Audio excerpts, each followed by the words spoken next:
Hello students, today we will discuss about biomolecules. What is biomolecules? Molecules which is present in all living organisms is known as biomolecules. नाम से ही पता लग रहा होगा, bio means life, अब molecules molecules होता है। तो वो मोलिकुल्स जो लिविंग ऑर्गेनिजम्स में प्रेजेंट है उसे हम लोग बायोमोलिकुल्स कहते हैं। ठीक है, अब मैं कैसे एनालिसिस करूंगा कि मॉलिक्यूल जो है वो लिविंग ऑर्गेनिजम्स में कौन कौन से कंपाउंड्स प्रेजेंट्स है। तो इसके लिए एक छोटा सा एक्सपेरिमेंट हम लोग कर सकते हैं। लेट सपोज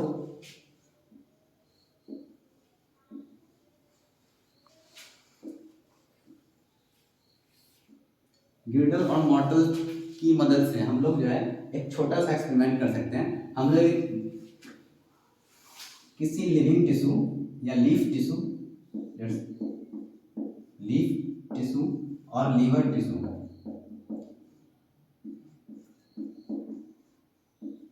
को इसमें डालकर किसके साथ, ट्राइक्लोरो एसिटिक एसिड के साथ Cl3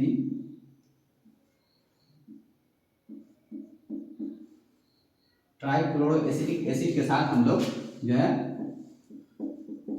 इसको जो है ग्रीट करने के बाद जो है आपको एक स्लरी मिलेगी। ठीक है, और उसको हम लोग क्या करेंगे, इसको हम लोग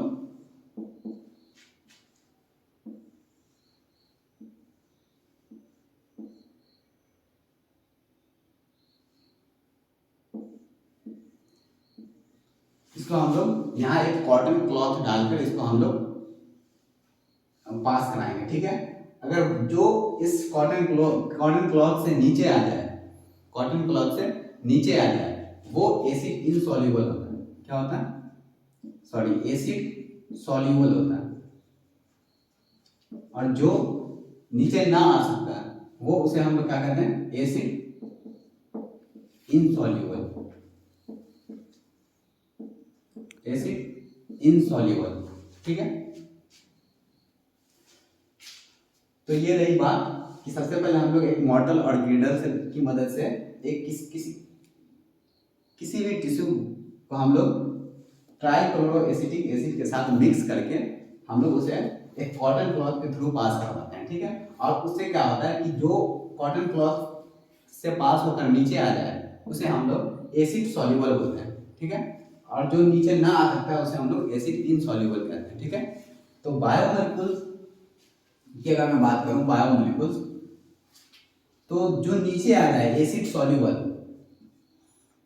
उसे हम लोग कहते हैं माइक्रोमोलिकुल्स, माइक्रोमोलिकुल्स।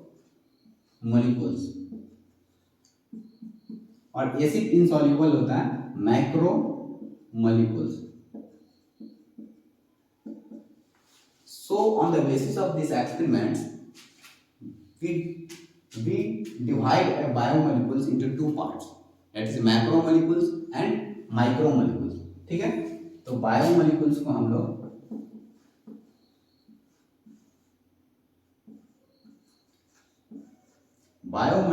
लोग दो पार्ट में डिवाइड करते हैं, एक माइक्रो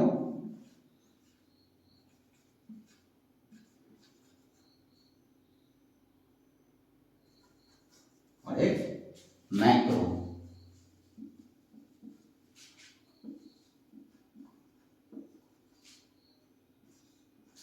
एक माइक्रोमोलिकुल्स और मैक्रोमोलिकुल्स।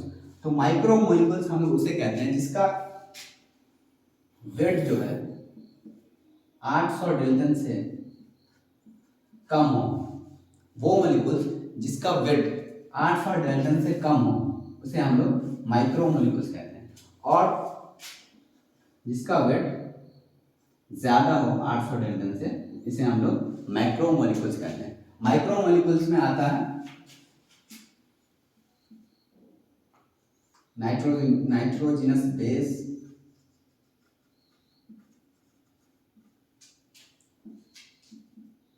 Amino acid,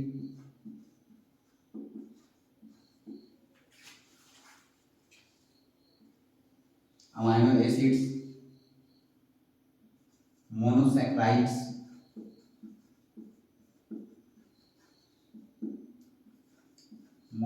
monosaccharides. और मैक्रोमोलिकुल्स की बात करूं तो protein, nucleic acid,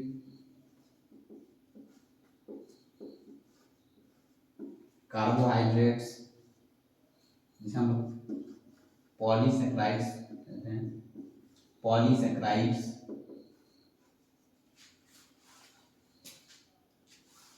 nitrogenous base नहीं, न्यूक्लियोटाइड्स, न्यूक्लियोटाइड्स। ठीक है, तो माइक्रोमोलिकुल्स में आता है न्यूक्लियोटाइड्स, अमाइनो एसिड, मोनोसेक्राइड्स, और मैक्रोमोलिकुल्स में प्रोटीन, न्यूक्लिक एसिड, पॉलीसेक्राइड। तो हम लोग इस चैप्टर्स में बायोमोलिकुल्स में हम लोग ये मोलिकुल्स, ये कंपाउंड्स के बारे में पढ़ेंगे। ठीक है, ये ऑर्गेनिक कंपाउंड्स हैं, हम लोग बारी बारी से इसको हम लोग स्टडी करेंगे। प्रोटीन्स की स्टडी करेंगे, अमाइनो एसिड्स की स्टडी करेंगे, पॉलीसेक्राइड्स दैट इज कार्बोहाइड्रेट्स की स्टडी करेंगे। ठीक है, तो सबसे पहले हम लोग इस वीडियो में न्यूक्लिक एसिड की स्टडी करेंगे। ठीक है,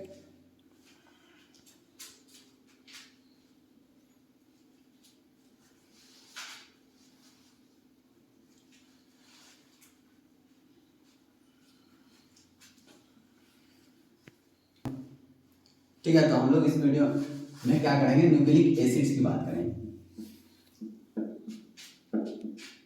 न्यूक्लिक एसिड, बाकी और भी ऑर्गेनिक कंपाउंड्स होते हैं जैसे अमाइनो एसिड्स, प्रोटीन्स, कार्बोहाइड्रेट्स। तो हम लोग नेक्स्ट वीडियो में बात करेंगे। इस वीडियो में हम लोग स्पेशली न्यूक्लिक एसिड्स की बात करेंगे, न्यूक्लिक एसिड्स की बात करेंगे। ठीक है, nucleic acids, basically nucleic acids are a polymer of nucleotides, polymer of nucleotides. Poly means होता है many, poly means what, many, और मर मीन्स यूनिट। तो बहुत सारे न्यूक्लियोटाइड्स मिलकर जो है एक न्यूक्लिक एसिड बनता है। ठीक है, तो न्यूक्लियोटाइड्स, तो सबसे पहले हम लोग जानेंगे न्यूक्लियोटाइड्स होता है क्या। Nucleotides actually nitrogenous base plus sugar plus phosphate से मिलकर बने होते हैं। ठीक है, तो न्यूक्लियोटाइड जो है नाइट्रोजनस बेस, शुगर और फॉस्फेट से मिलकर बने होते हैं। तो सबसे पहले हम लोग बात करेंगे नाइट्रोजनस बेस के बारे में। नाइट्रोजनस बेस जो है,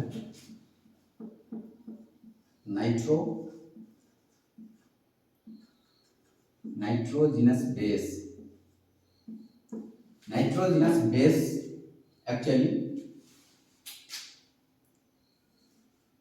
क्या होता है, दो टाइप्स के होते हैं, प्यूरीन और पायरामिडीन। ठीक है, प्यूरीन और पायरामिडीन,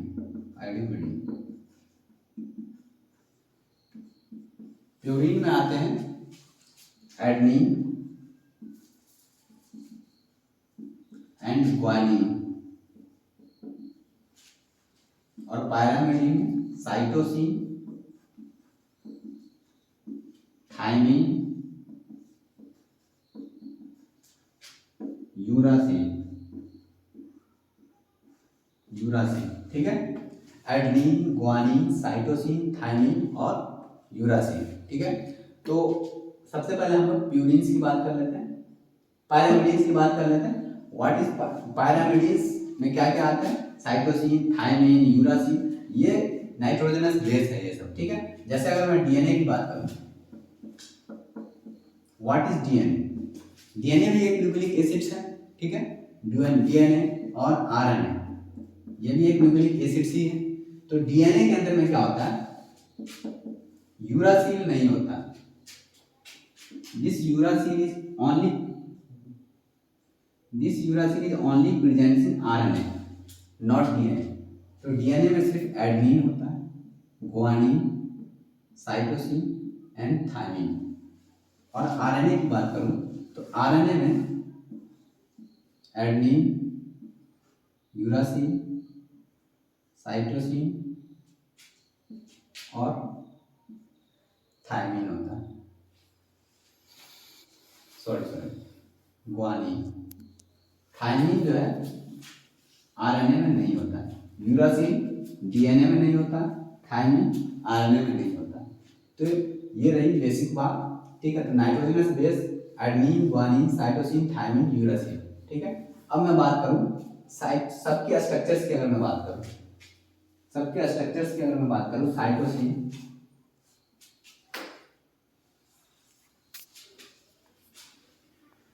तो हम बात करेंगे साइटोसिन।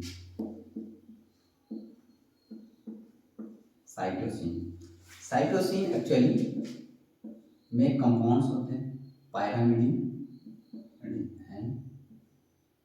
एन एन NH2, ठीक है।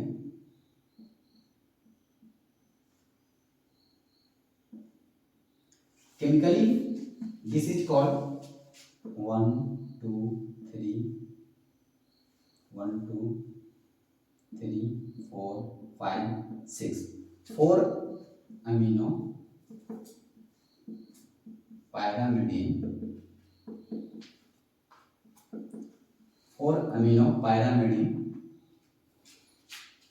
2 ओन। दिस ओन एक्चुअली यहाँ पे कीटो ग्रुप है। अगर आप केमिस्ट्री पढ़े होंगे, कीटो ग्रुप होता है तो उसका जो सुफिक्स यूज होता है वो ऑन यूज होता है। अगर एल्डिहाइडिक ग्रुप यूज होते हैं तो उसका जो है सुफिक्स जो है अल यूज होता है। तो यहाँ पे कीटोनिक ग्रुप है इसलिए ओन वर्ड यूज किया गया है, ठीक है। तो 4 amino pyrimidine 2 own is a chemical name of cytosine. अब मैं बात करूं थायमिन की,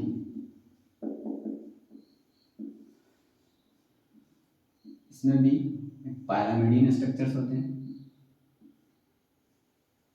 1 2 3 4 5 6। 5 पोजीशन पे मिथाइल ग्रुप होते हैं और 2 पोजीशन पे कीटो ग्रुप और 4 पोजीशन पे keto group, that is called thymine. इसका केमिकल्स नेम होता है 5 मिथाइल पायरामिडिन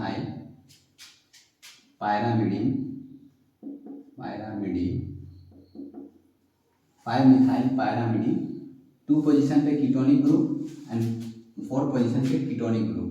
तो 2 4 डाइऑन, 2 4 डाइऑन, ठीक है। This is a chemical name of thiamine.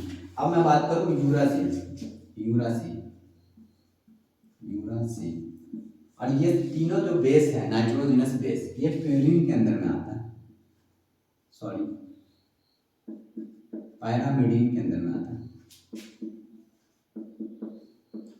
Pyrimidine, cytosine, thymine and uracil के अगर स्ट्रक्चर्स की बात करूं मैं, तो इसमें भी एक पायरामिडिन स्ट्रक्चर्स होते हैं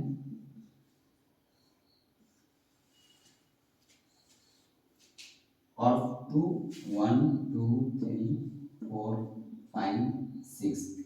ये सब इजी है, केमिकल नेम लिखना कोई बहुत बड़ी बात नहीं है। अगर आप लोग नोमेनक्लेचर्स पढ़े होंगे केमिस्ट्री के अंदर में तो आप लोग लिख सकते हैं, बहुत इजी तरीका होता है।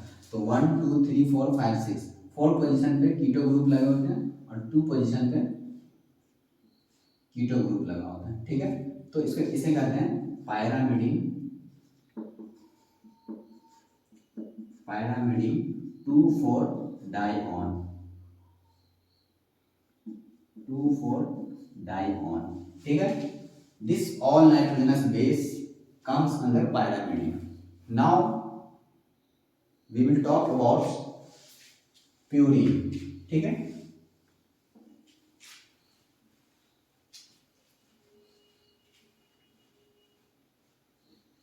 रोक दीजिएगा। अब हम लोग बात करेंगे प्यूरीन के बारे में। प्यूरीन में आता है adenine and guanine. This all are bases we are talking about. तो एडेनिन के स्ट्रक्चर्स के बारे में अगर मैं बात करूं, एडेनिन इसमें भी एक पायरामिडिन से रिंग होता है like this.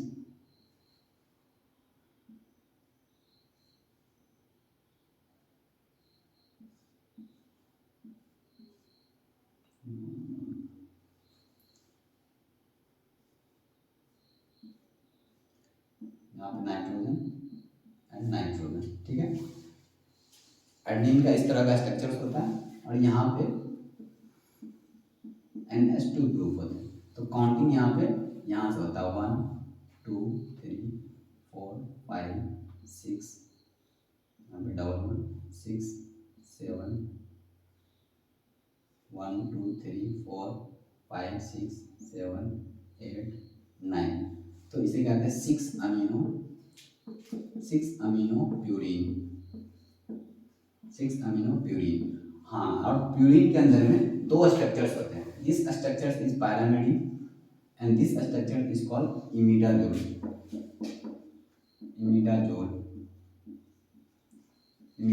and this structure is called pyrimidine। तो प्यूरिन के अंदर में दो स्ट्रक्चर होते हैं, पैरामिडिन एंड इमिडाजोल, ठीक है। तो ये this structure is adenine, for adenine 6 amino purine, this is the chemical name of adenine. अब मैं बात करूँ ग्वानिन की। ग्वानिन, इसमें भी एक पैरामिडिन रिंग होते हैं, ठीक है। यहाँ पे सॉरी 2 पोजीशन पे NH2 ग्रुप एंड यहाँ पे keto group,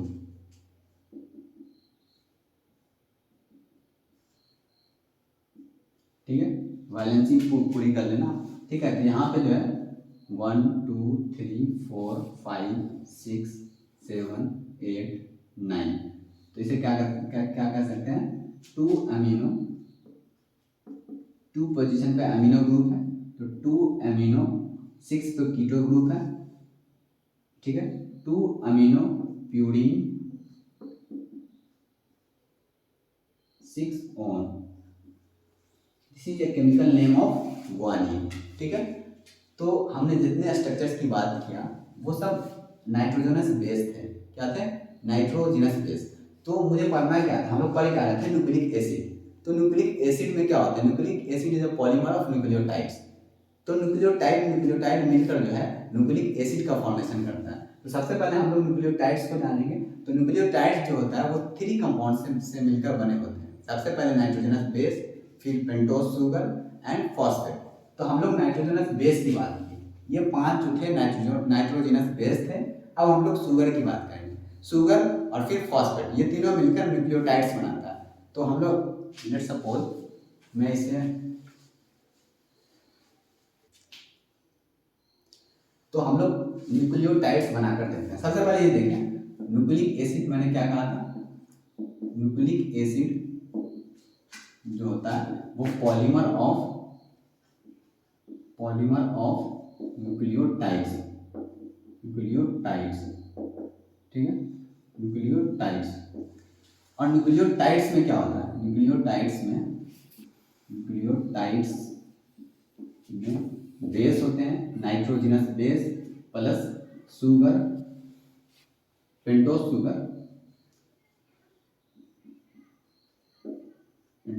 sugar plus phosphate, ये तीनों मिलकर न्यूक्लियोटाइड्स बनते हैं, ठीक है। अगर मैं फॉस्फेट ना ऐड करके सिर्फ बेस और नाइट्रोजनस बेस और पेंटोज शुगर ऐड करें तो वो न्यूक्लियोसाइड्स बनते हैं, न्यूक्लियोसाइड्स, ठीक है। अगर base, pentose sugar and phosphate तीनों ग्रुप हो तो न्यूक्लियोटाइड का फॉर्मेशन होता है। अगर फॉस्फेट ना होकर बेस और पेंटोज शुगर हो तो वो न्यूक्लियोसाइड्स होता है, ना कि न्यूक्लियोटाइड्स, ठीक है। अब मैं बात करूं कि न्यूक्लियोटाइड्स, अब मैं न्यूक्लियोटाइड तीनों को ऐड करके बताता हूं, ठीक है। बेस हम लोग ने पढ़ लिया, पेंटोज शुगर, ठीक है, पेंटोज शुगर कुछ इस तरह का होता है, ठीक है। हम लोग शुगर के बारे में अच्छे से स्टडी करेंगे कार्बोहाइड्रेट्स के अंदर में। तो यहाँ पे मैं बताऊंगा नहीं शुगर्स के बारे में, कार्बोहाइड्रेट टॉपिक में नेक्स्ट वीडियो में हम लोग एकदम क्लियरली उसके बारे में सब कॉन्सेप्ट क्लियर हो जाएगा शुगर के बारे में। तो पेंटोज शुगर का कुछ इस तरह का स्ट्रक्चर होता है, ठीक है, OH ग्रुप लगे होते हैं, ठीक है। तो पेंटोज शुगर जो है वो दो टाइप्स का होता है एक्चुअली, एक राइबोज एंड एक डीऑक्सीराइबोज। अगर यहाँ पे OH ना हो तो वो डीऑक्सीराइबोज होता है, जो कि डीएनए में प्रेजेंट होता है। अगर यहाँ पे OH प्रेजेंट हो तो ये शुगर जो है वो RNA में प्रेजेंट होता है। मैं असल में शुगर के बारे में हम लोग कार्बोहाइड्रेट्स में पढ़ेंगे और दूसरे मतलब नेक्स्ट वीडियो में, ठीक है। अगर मैं बात करूँ, और यहाँ पे ये था शुगर, ठीक है, दिस इज पेंटोज शुगर। अब मैं बेस, यहाँ पे किसी बेस को रखो, लेट्स सपोज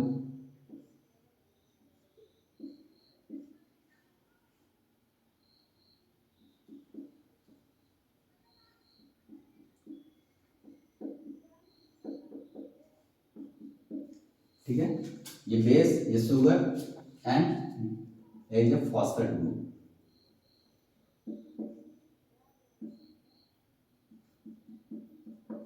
फॉस्फोरिक एसिड, ठीक है।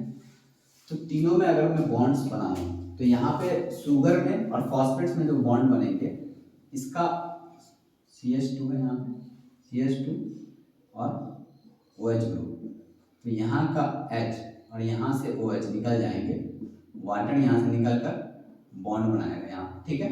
और यहाँ पर भी इसके साथ H हाइड्रोजन है, ये OH यहाँ से निकल कर H2O निकल कर यहाँ पे एक बॉन्ड्स बनेगा, इसके बीच फॉस्फोरिक एसिड और शुगर के बीच में, और यहाँ पे बेस और शुगर के बीच में यहाँ पे एक बॉन्ड बनेगा और वाटर रिलीज होगा। तो ये कुल मिलाकर क्या होगा, sugar, base and phosphate, this structure is of nucleotides, ठीक है। अब मैं बात करूँ तो ये थी न्यूक्लियोटाइड्स का स्ट्रक्चर, और मैंने क्या कहा था, nucleic acid is a polymer of nucleotides. तो ये न्यूक्लियोटाइड्स, ये एक न्यूक्लियोटाइड्स है, इस तरह का दूसरा न्यूक्लियोटाइड्स, फिर तीसरा न्यूक्लियोटाइड्स, इस तरह से सारे न्यूक्लियोटाइड्स मिलकर एक न्यूक्लिक एसिड का फॉर्मेशन करता है। तो ये थी न्यूक्लिक एसिड के बारे में। अब मैं दूसरे वीडियो में बात करेंगे कार्बोहाइड्रेट्स